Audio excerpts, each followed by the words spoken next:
우리 옆에 있는 분들과 인사합니다. 사랑합니다. 축복합니다. 인사하겠습니다.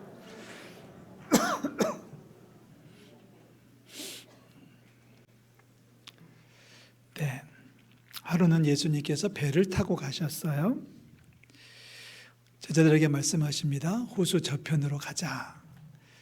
자, 제가 호수라고 하기도 하고 바다라고도 하겠습니다. 이스라엘 사람은 그렇게 합니다. 호수가 곧 바다고 바다가 호수입니다. 갈릴리 호수였을 것이 당연하겠고요. 정확히 어디에서 출발했는지 모르겠지만 배를 타고 거라사 지방으로 가셨다고 되어 있습니다. 아마도 추적한다면 적어도 1시간 내지는 2시간 동안 배를 타고 이동하셨을 겁니다. 당시 갈릴리를 운영하고 있는 배는 작은 고깃배에 불과합니다. 10명 정도 탈 수 있는 배가 제일 흔했다고 하고요. 조금 크면 20명 정도가 탈 수 있는 배였습니다. 동력선은 아닙니다. 돛담배고 노를 저어서 가는 배였고 배 안에 당연히 편의시설은 있을 수가 없습니다. 호수 저편으로 가자라고 말씀하시며 제자들이 예수님을 모시고 배를 띄웠는데 아마도 제자들 중에 몇몇은 방향을 잡고 있었을 것이고요. 노를 젓고 있었을 것 같습니다. 그런데 어느 정도 시간이 흘렀을 때 예수님께서 주무시는 중에 광풍이 불었습니다. 처음부터 광풍이 분 게 아니고 중간에 광풍이 불었습니다. 갈릴리 호수는 지형상 특성이 있죠. 그 해발 마이너스 바다보다 낮고 사면으로는 산이 둘러싸여 있어서 모진 바람이 불 때가 종종 있는데 바람이 한번 불면 그렇게 또 오래 가지는 않는다고 합니다.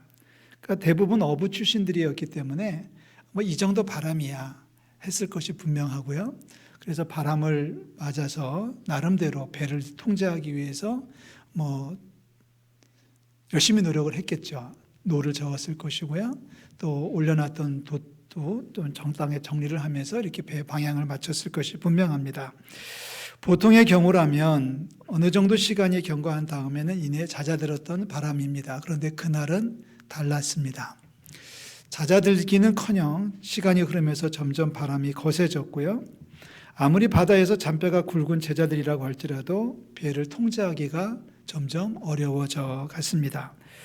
물결이 높아지면서 배 안으로 밀려 들어오기 시작했고 배에 물이 잠기면서 배가 가라앉을 수도 있는 상황에 처해지고 말았습니다. 결국 그제서야 제자들은 예수님을 깨웁니다. 예수님을 깨웁니다. 주여, 주여, 우리가 죽게 되었나이다. 주여, 주여, 우리가 죽게 되었나이다. 보통의 그런 상황이라면 선원들은 승객들을 깨우면서 빨리 피하십시오, 구명조끼 입으십시오 뭐 이렇게 나왔을 텐데 예수님을 깨우면서 우리가 죽겠습니다라고 얘기하는 것을 보면 그래도 제자들에게는 작은 마음, 믿음은 있었던 것은 분명합니다. 그런데 예수님은 바다를 잔잔케 하신 다음에 제자들을 향해서 질책하십니다. 너희 믿음이 어디 있느냐? 한번 따라 하시겠어요? 너희 믿음이 어디 있느냐? 부드러운 음성으로 하시는 말씀은 아니에요. 제자들을 질책하시고 핀잔하시면서 하시는 말씀입니다. 좀 격하게 표현한다면 도대체 믿음을 어디에 두고 다니는 거야? 라고 하시는 질책성 꾸중입니다. 저도 어렸을 적 이런 말 참 많이 들었습니다. 학교 갔다가 신발 잊어버리고 오고 실내화 잊어버리고 오고 체육복 잊어버리고 와서 어머니한테 얘기하면 어머니가 저한테 곧잘 이렇게 얘기하셨습니다. 정신머리를 어디다 두고 다니는 거야? 길 가다가 넘어지면 저희 아버님 늘 하셨던 말씀이 있습니다. 눈은 어디다 받고 다니는 거야? 그죠? 그 말씀 설교 시간에 주무시는 분들은 제가 질책합니다. 잠은 언제 자고 여기 와서 자는 거야? 자, 예수님의 말씀은 지금 질책이에요. 너희들 도대체 믿음을 어디다 두고 다니는 거냐? 믿음이 없는 건 아니에요. 믿음은 있는 것 같은데 믿음이 삶의 현장에 발휘가 되지 않고 있는 것을 예수님께서 질책하셨습니다. 도대체 믿음을 어디에다가 붙들어 놓고 있는 거야? 만약 우리가 그 배 안에 타고 있었다면 어떻게 했었어야 맞겠습니까? 지금 예수님은 무엇을 지적하고 계시는 걸까요? 자, 제자들은 할 일을 했습니다. 예수님 주무시니까 안 깨우려고 깨지 않게 해드리려고 나름대로 조심조심 배를 통제하는데 노력했습니다. 그런데 예수님은 지금 질책을 하셨단 말이죠. 예수님께서 지금 지적하시고 야단치시는 것은 배를 잘못 다루었다라고 지적하시는 게 아니에요. 돛을 그렇게 올리면 안 되잖아, 이놈들아. 방향을 그렇게 잡으면 안 되는 거야. 바람이 불고 풍랑이 치는데 배를 왜 이따위로 몰고 있는 거야? 라고 하는 질책은 결코 아닙니다. 예수님이 지금 제자들에게 너희 믿음이 어디 있느냐라고 질문하시는 것은 그런 능력이라든지 재주라든지 인간적인 노력에 대해서 핀잔을 주시는 것은 아니고요. 다시 말하면 내가 여기 있는데 왜 나를 이제 깨웠니? 라고 하는 질책입니다. 내가 배 안에 타고 있는데 왜 나를 이제 깨우는 거야? 왜 너희들 고생만 하고 있는 거야? 사실 그 말에는 사랑이 담겨 있는 거 아니겠습니까? 왜 내가 있는데 나한테 빨리 얘기해 주지. 나를 빨리 깨워가지고 나한테 도움을 청했으면 상황이 좀 좋아졌을 텐데 왜 너희들 고생은 고생대로 하고. 특별히 예수님께서 핀잔을 하시는 것은 왜 너네들은 이 상황에서 죽는다고 아우성치냐는 질책입니다. 내가 배 안에 있는데 내가 바다를, 파도를, 세상을 정복하고 주관하는 하나님이신데, 하나님의 아들인데 나한테 얘기하지 왜 니네들끼리 고생하고 있었어? 그리고서 이제 와가지고 죽는다고 아우성거리느냐? 예수님의 질책은 그런 것 아니겠습니까? 내가 배에 타고 있으면 나한테 빨리 얘기하지. 왜 나한테 얘기 안 하고 니네들 혼자 고생하고 있어? 그리고 왜 이제 와가지고 죽는다라고 난리 피우고 아우성치고 있는 거야? 그 질문을 한마디로 예수님은 하시는 거죠. 너희 믿음이 어디 있느냐? 그 믿음이 지금 너네들의 삶 가운데서 왜 발휘되고 있지 않느냐? 왜 작동하고 있지 않느냐? 믿음을 왜 다른 데 두고 왔느냐? 믿음을 도대체 어디다가 두고 다니는 거야? 이럴 때 써먹어야지. 예수님은 나는 이렇게 써먹는 거지. 왜 너네들끼리 고생하고 죽겠다라고 벌벌 떨고 있는 거야? 라고 하는 예수님의 질책을 저희들이 듣습니다. 중요한 사실은 예수님이 배에 타고 계셨지 않습니까? 그리고 예수님은 바다와 파도를 잔잔케 하시는 하나님 아니십니까? 이 이야기를 오늘을 살아가는 우리들의 상황에 적용을 해보려고 합니다. 우리는 세 가지 질문을 던질 수가 있는데요. 많은 분들이 그러잖아요. 세상이 만만치 않다라고 말하는데 제일 무서운 것은 자고 있는 겁니다. 지금 세상에 밖에서는 불이 났고 난리가 났고 무슨 큰일이 벌어져가지고 지금 다들 아우성거리고 있는데 지금 정작 나는 쿨쿨 잠에 빠져 있어서 세상이 어떻게 돌아가는 건지를 미처 깨닫지 못하고 있는 것이 가장 큰 문제입니다. 우리 성도들이 병원 출입을 곧잘 하시잖아요. 어차피 우리 인생 하나님의 부르시면 가는 거지만 그 건강하게 살다가 가면 얼마나 좋겠어요. 그런데 우리가 종종 보면은 병원 의사로부터 정말 하늘이 무너지는 것 같은 이야기를 들을 때가 있습니다. 의사들이 그렇게 얘기하더라고요. 너무 늦게 오셨습니다. 조금만 더 빨리 왔으면 어떻게 해볼 수 있었을 텐데 병이 너무 많이 진행됐어요. 병원에서도 의사도 할 일이 없습니다. 이런 말을 듣게 됩니다. 그러면 병원에서 나와가지고 이제 가슴을 치면서 한탄하는 분들이 또 계시잖아요. 맞아. 몇 달 전부터 배가 살살 아팠는데 그때 병원에 빨리 갔었어야 되는데 괜찮겠거니 하고 그냥 약국에 가서 약 사 먹고 그냥 버텼는데 이제 생각해보니 그때부터 잘못된 거야. 소화도 안 되고 살살 아프기도 하고 괜찮으려니 했지. 근데 그때부터가 문제가 터졌던 것 같아. 그런 말 들으면 정말 안타깝지 않습니까? 조금만 더 빨리 움직였으면, 조금만 더 민첩하게 행동했으면 좋았을 텐데 그 타이밍을 놓쳐가지고 내가 혼자 어떻게 해보겠다고 아둥바둥 거리다 보니 시간이 많이 지체되는 바람에 기회를 놓치는 경우가 얼마나 많은지요. 우리나라 속담에 참 지혜로운 말들이 많이 있지 않습니까? 여러분 맞춰보십시오. 바늘 도둑이 무슨 도둑 된다? 네, 가랑비에 뭐가 젖어요? 옷이 젖고요. 호미로 막으려는 것을 뭐로 막아요? 가래로 막는다. 똑같은 내용 아니겠습니까? 조금 더 빨리, 조금 더 민첩하게 재빠르게 반응했었더라면 충분히 처리할 수도 있었던 일인데 시간을 지체하다가 놓치는 바람에, 시간이 지연되는 바람에 많은 힘을 들일 수밖에 없는 상황을 비유로 말하는 것이 이런 속담들입니다. 호미로 막을 수 있는 것을 지체하다가, 다시 말하면 쿨쿨쿨 자다가 깨어있지 못하는 바람에 가래로 막아야 되는데 가래로도 못 막는 경우가 얼마나 많은지 모르겠습니다. 처음부터 반응을 했었더라면 좋았는데 하는 거죠. 깨어있지 못하는 거죠. 우리가 깨어있지 못하고 세상 돌아가는데 민첩하게 반응하지 못하고 있습니다. 다시 말해서 영적 감각이 무뎌지는 거죠. 영적 감각이 무뎌지는 겁니다.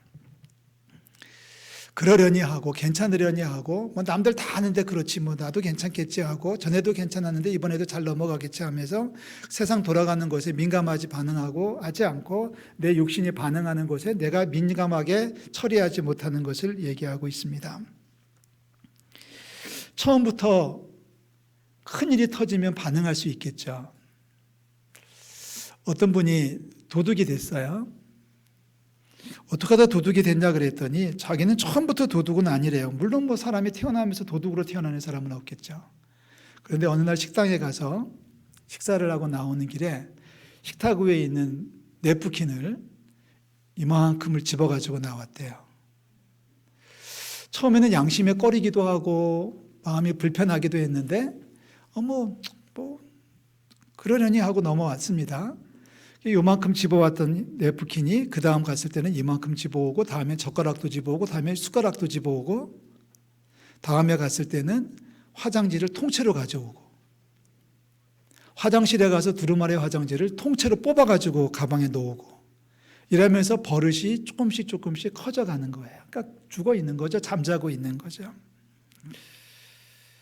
바늘도둑이 소도둑 되는 이야기입니다. 처음부터 이만한 것을 훔치지는 않아요. 근데 영적 감각이 떨어지니까 작은 잘못을 반복하다 보니까 나도 모르는 사이에 그것이 커져 있는 겁니다. 사도 바울이 로마서에 말하죠. 하나님의 선하시고 기뻐하시고 온전하신 뜻이 무엇인지 분별해야 된다.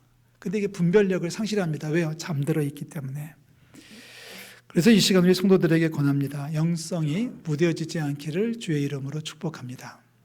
영적으로 깨어나시기를 주의 이름으로 축원합니다. 두 번째 우리에게 필요한 또 하나의 진리는 우리의 삶 가운데 예수님을 중심에 모시고 살아가는 거예요. 다시 배 이야기로 갈릴리 바다로 돌아가서 보시면 그래도 제자들에게 다행인 것은 그 배에 예수님이 타고 계셨습니다. 만약에 예수님이 그 배를 타고 계시지 않았다면 얼마나 고생을 했고 얼마나 어떤 상황으로 치달았겠습니까? 그런데 예수님을 배의 저 구석에다가 모셔놓은 거예요. 만약 우리 인생에 예수님이 계시지 않다면 어떻게 되겠습니까? 만약 우리 인생에 예수님이 저 구석에 처박아져 있다면 어떻게 되겠습니까? 예수님을 모시고 우리가 살아간다면 예수님에게 의자를 내어드려야 되고 자리를 내어드려야 되고 예수님이 머무시는 공간을 내어드려야 되고 그 공간은 당연히 우리의 삶의 중심이어야 됩니다. 그런데 많은 분들이 예수님을 저 구석으로 저 변두리로 내어 몰고 있다가 일이 터지면 예수님을 찾느냐고 정신이 없어요. 사랑하는 성도 여러분, 하루 일과표에 예수님은 몇 번째 등장하십니까? 내가 하루를 시작하는 하루의 일과표가 있습니다. 일어나서 뭐하고 출근하고 쭉 일과표가 있는데 그 일과표에 예수님이 등장하는 시간이 있습니까? 아니면 저 뒤에 등장합니까? 일주일 일정 가운데 예수님은 어느쯤에 위치하고 계신가요? 한 달 일정 가운데 예수님은 어느 정도 비중을 차지하고 계신가요? 우선순위라고 하죠. 이걸 먼저 하고 저걸 나중에 하고는 우선순위를 짜고 있는데 그 우선순위의 문제에서 예수님은 몇 등이십니까? 내게 가장 좋은 것이 생겼을 때에 그것을 예수님에게 먼저 드립니까? 아니면 쓰다가 남으면 그때 가서 드립니까? 예수님은 우리를 사랑하십니다. 우리를 사랑하셔서 당신의 생명까지도 주셨습니다. 예수님은 저와 여러분들을 당신의 삶의 우선순위에 처음에 올려놓고 살으신 분이에요. 십자가에서 죽기까지 하셨는데 우리는 예수님에게 무엇을 드리고 있습니까? 오늘 좀 냉정하게 질문에 대답해 보시기를 부탁을 드립니다. 분명히 말씀드리지만 신앙생활은 취미가 아닙니다. 한번 하실까요? 신앙생활은 결단코 취미가 아니다. 여러분, 취미 혹은 여가소년은 무슨 뜻입니까? 시간이 나면 하는 거예요.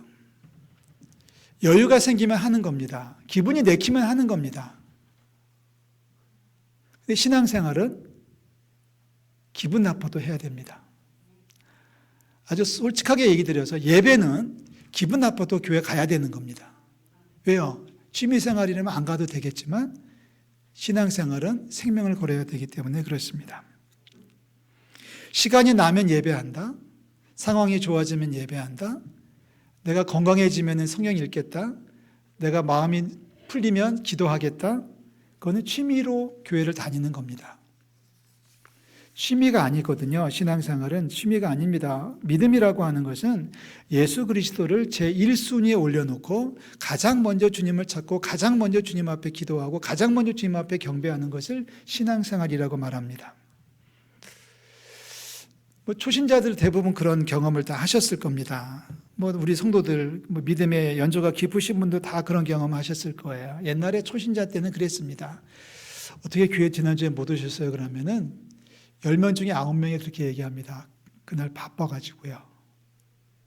그러니까 바쁘면 예배하지 못하는 것은 취미예요. 집에 손님이 오셨거든요. 손님이 오셨으면 손님이 더 중요하기 때문에 말씀 읽고 기도하는 것은 뒤로 밀려나게 되어 있습니다. 여가소년이에요. 사랑하는 성도 여러분, 예수님을 제1순위에 올려놓기를 주의 이름으로 축원합니다. 하루를 시작한다. 하루에 주님을 내가 찾는 시간이 첫 번째입니까? 두 번째입니까? 아예 하루 종일 예수님을 모르고 살아갑니까? 일주일 동안 예수님을 생각해 본 적, 예수님을 찾아 생각하는 적이 한 번도 없다면 조금만 더 분발해 주시기를 주의 이름으로 부탁을 드립니다. 마지막으로 우리가 해야 될 또 하나의 이야기는 예수님을 깨우는 겁니다. 지금 제자들은 잘했어요. 얼마나 훌륭합니까? 문제가 닥쳤는데 예수님 피곤하셔서 주무시는데 깨우면 안 되지. 예수님 깨우지 않도록 조심조심 배를 통제하고 있었습니다. 아주 잘한 겁니다. 그런데 예수님은 반대로 지적을 하시네요. 너희 믿음을 어디다 두고 다니는 거야? 빨리 깨워야지. 이 이야기에서 중요한 포인트는 타이밍입니다. 타이밍이라는 거 하는 것은 시간을 어떻게 핀을 꼽느냐는 문제죠. 너무 늦었어요. 그래서 죽을 것 같이 되니까 그제서야 예수님을 깨웠습니다. 이 오늘 우리가 읽은 말씀에서 중요한 포인트는 제자들이 조금 더 예수님을 빨리 깨웠어야 되는 겁니다. 그러면 그 죽을 고비를 안 넘기고 죽겠다고 하는 아우성도 안 치고 그렇지 않습니까? 예수님 빨리 일어나셔서 지금 바람이 불기 시작하는데요. 저 바람이 심상치가 않아요. 예수님 빨리 어떻게 좀 우리를 좀 지켜주세요. 도와주세요 했으면 예수님께서 일어나가지고 뭐라고 하셨을까요? 야, 이딴 건 니네들이 알아서 하지라고 하셨을까요? 제자들이 말합니다. 예수님이라면 충분히 이거를 정리해 줄 수 있잖아요. 잠잠케 하실 수 있잖아요. 그럼 예수님께서 일어나셔가지고 피곤한데 이걸 깨우고 그래. 그러셨을까요? 아니거든요. 여러분 이 비유를 잘 이해하십시오. 우리가 어려운 일을 당할 때, 우리가 힘든 일을 당할 때 예수님은 그래 니네들이 알아서 해라고 말씀하시는 분이 아니에요. 얘들아 고생하기 전에 나한테 얘기해봐. 내가 도와줄게. 이게 하나님이고 이게 사랑이고 이게 예수 그리스도의 사랑입니다. 니네들 혼자 뭘 하겠다고 막 고민하지 말고 나한테 얘기해. 내가 있잖아. 내가 할 수 있잖아. 내가 얼마든지 그거 정리해 줄 수 있잖아. 나를 믿어? 네 믿음이 어디 있어? 너희들 믿음이 어디 있어? 나를 믿는다면 빨리 나한테 얘기해 주는 거야. 예수님을 깨우는 우리 성도들 되시기를 주의 이름으로 축원합니다. 지체하지 마십시오. 예수님을 깨우는데 지체하지 마십시오. 지체하느라고 시간 걸리다 보면 시간 가다 보면 상황이 더 악화돼가지고 우리만 고생할 뿐이에요. 예수님 절대 그런 얘기 안 하신다니까요. 제가 분명히 말씀드리지만 우리 사랑하는 우리 예수님은 우리에게 그런 말 절대 안 하셔요. 야, 이 정도는 네가 알아서 하지. 너 몇 살 먹었어? 라고 하지 않습니까? 너 교회 다닌 지 몇 년 됐어? 이 정도는 네가 알아서 할 수 있지. 예수님 그렇게 말씀하지 않으실 줄로 믿습니다. 예수님은 오히려 우리들에게 물으셔요. 야, 믿음 어디다 두고 다니냐? 내가 지금 어디 있는데, 내가 지금 어떻게 하고 있는데 나를 깨워야지. 주님을 깨우시기를 주의 이름으로 부탁을 드립니다. 한국교회가 위기를 치닫고 있다고 말하잖아요. 코로나19를 겪으면서 한국교회 가운데 10,000개 교회가 문을 닫았습니다. 추산하기를. 수십만 명의 교회를 떠나고 있습니다. 이제 위드 코로나라고 하는 단계를 밟아간다고 나라에서는 말하고 있고, 더 중요한 것은 코로나 이후에 이 사회가, 특별히 우리 교회가 어떤 모습으로 변화되고 재정립될 것이냐라고 하는 것은 큰 기도 제목입니다. 하나님께서 위기를 돌파해서 더 멋진 나라로 인도해 주실 줄로 믿습니다. 깨어 있어야 되거든요. 하나님 앞에 도움을 구해야 되는 거예요. 제가 처음 목회를 시작한 것은 1984년도입니다. 처음 전도사 생활을 시작했는데 서울 약수동에 있는 어느 교회에서 전도사 생활, 전담 전도사를 시작했는데 그때 연세가 지긋한 목사님이 종종 식사를 하면서 저희들에게 가르쳐 주셨던 그리고 강조하셨던 여러 가지 교훈들을 지금도 잊을 수가 없습니다. 그때 들었던 이야기 가운데 하나가 그래도 성도들은 새벽 기도해야 돼. 새벽을 깨울 수 있어야 돼. 우리 경건생활 지침 첫 번째가 뭐예요? 매일 아침 말씀과 기도로 하루를 시작하는 거고요. 두 번째가 뭐예요? 적어도 일주일에 하루는 새벽 기도 하자는 거 아닙니까?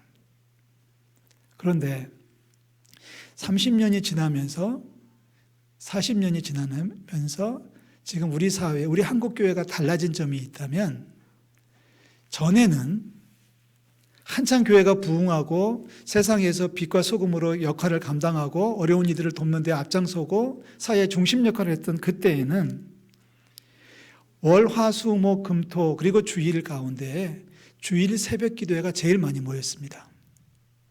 저는 기억합니다. 왠지 아십니까?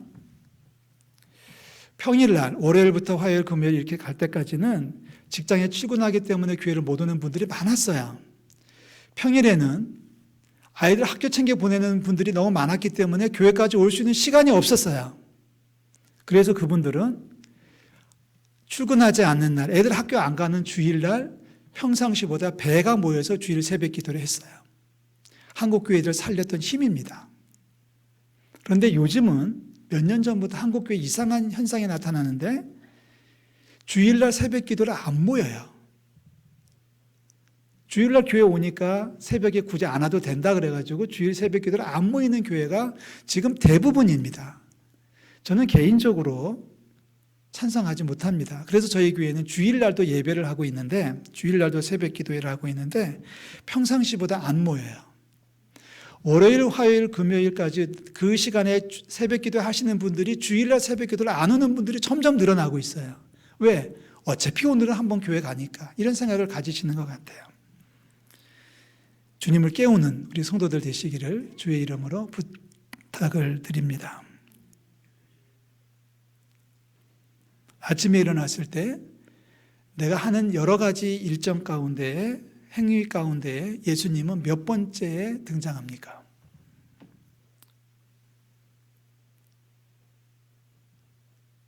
저는 지금도 놀라는 것은 뭐냐면 교회 생활을, 신앙생활을 10년 했다면서 새벽기도 한 번도 하루도 안 나와본 분들이 사뭇 계시다는 게 정말 기적이라고 생각합니다. 그것도 권사님들이.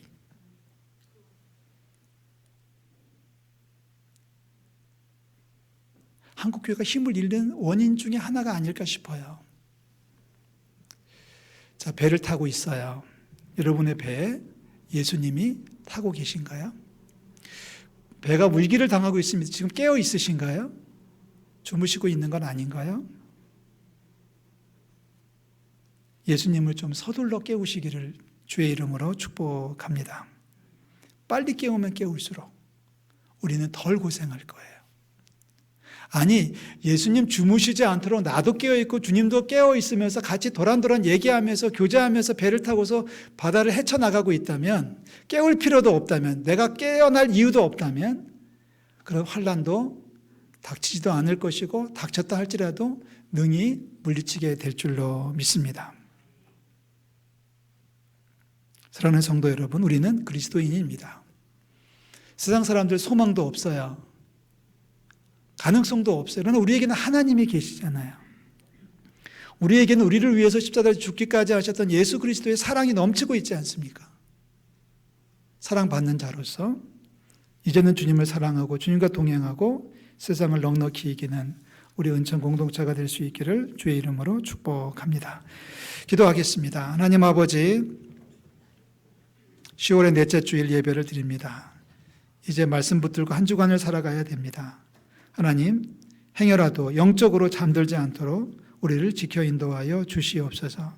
죄에 대해서 민감하게 하시고 세상 유혹에 대해서 민첩하게 반응하게 도와주시고 죄인들과는 짝을 이루지 아니하도록 아버지 저희들을 영적으로 깨워 주시옵소서. 우리의 삶에 주님이 함께 하시는 것을 감사드립니다. 우리가 주님과 함께하고 있기에 문제가 있을 때마다 우리는 주님을 깨워 도우심을 구합니다. 하나님, 우리가 주님을 부를 때 우리 가운데 오셔서 우리의 아픔을 해결해 주시고 상처를 치료해 주실 줄로 믿습니다. 하나님 아버지, 상처가 나고 피가 나는데도 불구하고 혼자 해보겠다고 아둥바둥 살아가는 바보 같은 삶이 되지 말게 도와주시고 우리와 함께 하시는 예수님을 깨워서 주의 도우심으로 세상을 이기는 우리 모든 성도들 될 수 있도록 주여 역사하여 주시옵소서. 너희 믿음이 어디 있느냐 질문하시는 주님의 질책을 저희가 가슴속에 새깁니다. 하나님, 아침에 일어나서 저녁에 잠이 들 때까지, 아니 하루 24시간 내내 1년 365일 내내 믿음으로 살아갈 수 있도록 인도하여 주시옵소서. 믿음으로 세상을 이길 줄로 믿사오니 주여 하나님의 사랑으로 채워 주시옵소서. 예수 그리스도의 이름으로 기도하옵나이다. 아멘.